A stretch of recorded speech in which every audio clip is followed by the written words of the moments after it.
Welcome to the Learning Pines YouTube. We hope this video helps. In this video, I will show you how to cook almond nuts.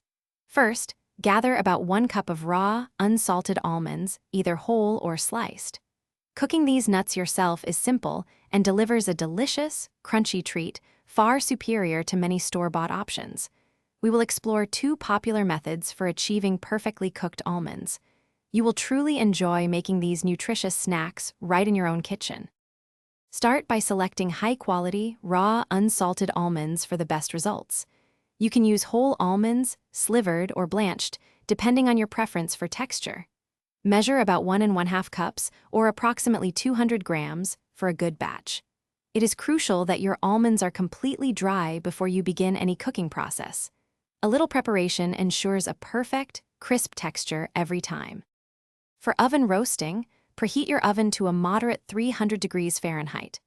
Arrange your dry almonds in a single, even layer on a large baking sheet, making sure to avoid overcrowding them.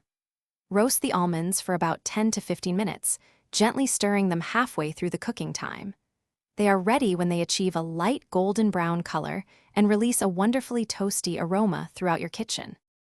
If you prefer a quicker method, try pan toasting your almonds on the stovetop. Heat a dry, heavy-bottomed skillet over medium-low to medium heat. No oil is needed for this technique. Add your almonds in a single layer and stir them constantly to prevent any burning. This process usually takes about 3 to 7 minutes. Remove them immediately once they turn a beautiful golden brown and begin to smell incredibly fragrant. Thanks for watching. Consider subscribing if we helped you.